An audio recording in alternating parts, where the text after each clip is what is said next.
जीवन में वरदान मिल जाए कोई बहुत अच्छा। वरदान क्या होते हैं? वरदान बता देता हूं। वरदान का मतलब सिर्फ जिंदा रहना ही नहीं। आचार्यों ने 8 शक्तियां कही हैं। वे 8 शक्तियां प्रत्येक इंसान के अंदर डेवलप करनी ही पड़ती है उसके माता पिता को। कौन कौन सी? सिर्फ बच्चा पैदा कर दिया, पहले पेट में था, फिर बर्थ में आ गया, बर्थ से वो अर्थ में आ गया।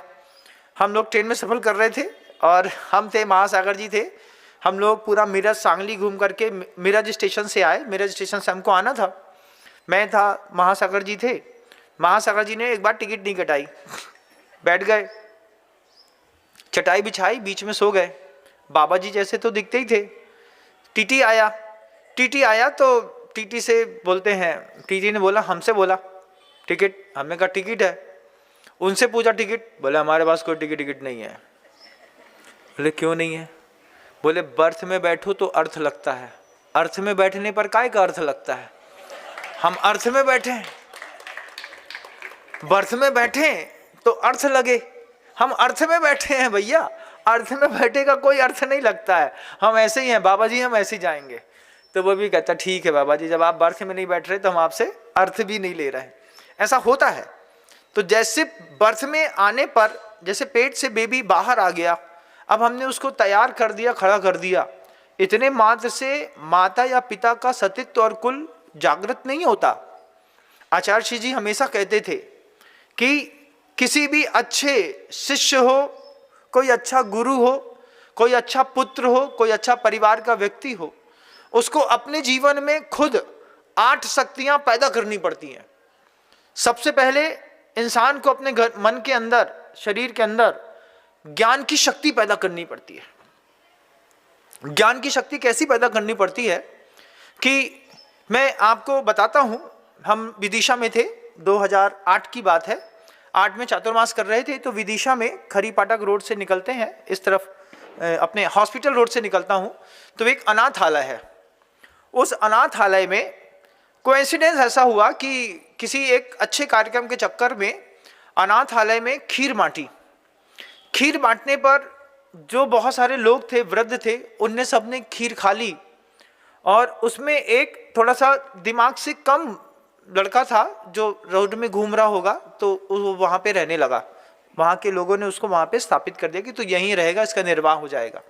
उसको भी खीर दी, खीर दी, तो वो खीर खाता रहा, खाता रहा, खाता रहा, खाता रहा। अब उसको ये पता नहीं है कि हमें कितनी खीर खानी है। तो एक कटोरा पूरी खीर खाने के बाद उसने ऐसा फिर किया, क्योंकि खीर बहुत ज़्यादा थी तो उसको खीर और दे दी, उसने और खा ली। तीसरी बार जब उसने कटोरा किया तो उसको फिर तीसरी बार भी खीर दे दी। खीर देने पर उसने खीर खा ली, खीर से उसका पूरा पेट भर गया। बुरा तो तब लगा जब वहाँ के लोगों ने आकर के बताया, महाराज जी उसने खीर खाने, 3 कटोरा खीर खाने के बाद उसका गला भर गया। गला भरने के बाद उसको ऑटोमेटिकली वॉमिट हो गया। अब उसको इतना नहीं पता था, जैसे उसको वॉमिटिंग हुई, वॉमिटिंग होने के बाद वो फिर अपनी वॉमिटिंग को फिर खाने लगा। खीर है, अब खीर है तो खाना था, ठीक था। वॉमिटिंग होने के बाद किसी को ये ज्ञान नहीं है कि वॉमिटिंग हो गई है, उसको पड़ी है, उसको खीर दिख रही है, दिमाग नहीं है ना, ज्ञान नहीं है, तो वो खीर उठा करके फिर खाने लगा। इतना बुरा लगा लोगों को, लोगों ने उसको रोका। रोकने पर उसने रोकते रोकते भी एक हाथ मारा कि हमको खीर खानी है। तो जीवन में एक ज्ञान की शक्ति हमको खुद पैदा करनी पड़ेगी कि हमको अपने जीवन में कितना भोगना है, कब रुकना है और कब उस चीज का प्रयोग नहीं करना है। ज्ञान की शक्ति के बिना कोई जीवन भी जीवन है क्या? आप बताओ मुझे। अगर मान लीजिए आपके घर के अंदर किसी को इस तरीके की स्थितियां बन जाएं, आप कैसे सरवाइव करेंगे? कितना कठिन होता है ना सरवाइव करना। कि सोचो, एक तो भूखा बेचारा, अनाज समझ करके खीर दे दी, खीर देने के बाद वो खीर को उसको ये पता नहीं है कि कहाँ रुकना है, कितना खाने के बाद ऑटोमेटिकली हमको ब्रेक लगाना है। तो आपका बच्चा भी अनाथ है बेचारा, भी सिर्फ आपने उसको बायोलॉजिकली पैदा किया है, लेकिन बायोलॉजिकली पैदा करने के बाद अभी बच्चे को ये नहीं बताया है लाइफ में कि बेटा किस चीज पे कहाँ रुकना है, घर में कहाँ रुकना है, स्कूल में कहाँ रुकना है, व्यसनों में कहाँ रुकना है, मंदिरों में कहाँ रुकना है, कहाँ पर तुमको जाकर के सेवा करते हुए कहाँ पर रुकना है, अभी तक आपने ये बताया नहीं बच्चों को। अब आपके घर के अंदर जो बच्चा है, उस बच्चे को ये ज्ञान देना पड़ेगा कि तुमको जीवन के किस क्षेत्र पर कब कहाँ कब रुकना है। हम अपने बच्चे को रुकने का ज्ञान नहीं दे पाते।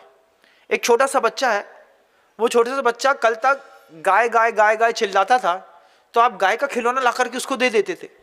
आज वो बच्चा गाड़ी गाड़ी चिल्ला रहा है, तो गाड़ी गाड़ी चिल्ला रहा है तो आपने 20,000 की गाड़ी ला करके उसको दे दी।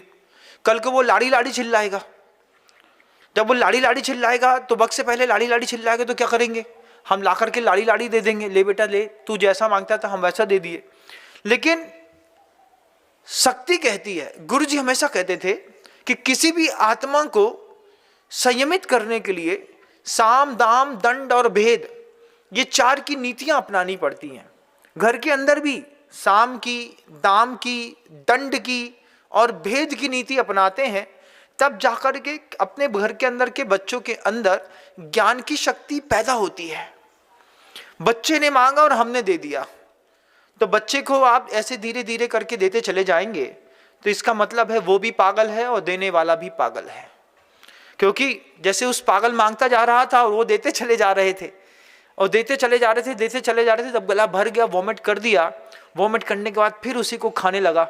ऐसे ही आप अपने बच्चों के अंदर अगर सही समय पर रुकने की शक्ति नहीं पैदा कर पाए, ज्ञान की शक्ति पैदा नहीं कर पाए, महाराज जी कैसे करते हैं, स्कूल तो भेज देते हैं ना, स्कूल में सिर्फ फिजिक्स केमिस्ट्री और मैथ पढ़ाया जाता है।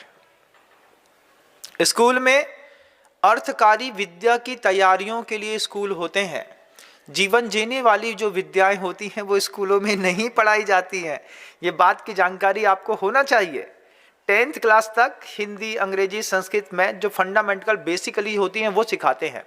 10th क्लास के बाद जब आपका बच्चा सब्जेक्ट चूज करता है, उसके बाद बच्चे को अर्थकारी विद्या की ओर ढकेल दिया जाता है।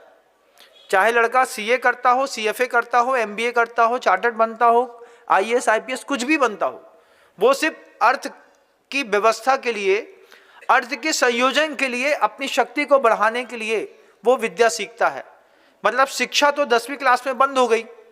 11th क्लास से सिर्फ प्रोफेशनल एजुकेशन की ओर आप अपने बच्चे को डालते हैं और आप ये एक्सपेक्ट करते हैं कि बच्चा कॉलेज से, स्कूल से सब सीख करके आएगा।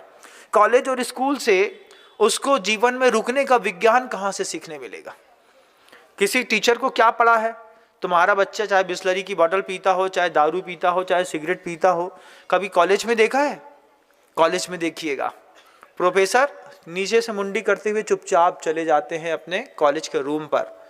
लोग लड़कियों के साथ बातें करते रहते हैं, गुटखे खाते रहते हैं, सिगरेट पीते रहते हैं, मस्ती करते रहते हैं। सामने पीरियड लगा रहता है, यहाँ पर पेड़ के नीचे बैठ करके एक लड़की बैठी मिल जाएगी, मुंह में कुछ कफन जैसा बांध लेगी और बस बतियाती रहेगी। और टीचर देखता है, प्रोफेसर आपके देखते होंगे, हमारे टाइम पे जब प्रोफेसर इस चीज को देखते थे और स्वीकार करते थे तो आज तो और खुल्लम खुल्ला होता होगा कि नहीं? होता होगा निश्चित। लेकिन प्रोफेसर टोकता नहीं है। क्यों? हम कौन होते भैया तुम्हें टोकने वाले? तुम अपने बड़े घर के लड़का, तुम जानो तुम्हारा काम जाने। हमारा काम क्या है? पढ़ाना। हम टाइम टू टाइम अपना पीरियड अटेंड करेंगे, पीछे स्टूडेंट बैठे कि नहीं बैठे, प्रोफेसर आता है, अपनी बोर्ड पे गोदना शुरू करता है, समझाना शुरू करता है, पढ़ो तो ठीक, नहीं पढ़ो तो ठीक। ऐसे कॉलेज में गए हो कि नहीं गए? हाथ तो करो, मुंडी तो हिलाओ भैया थोड़ी सी। गए हैं ना? समर्थन करने से ताकत आ जाती है मुझे।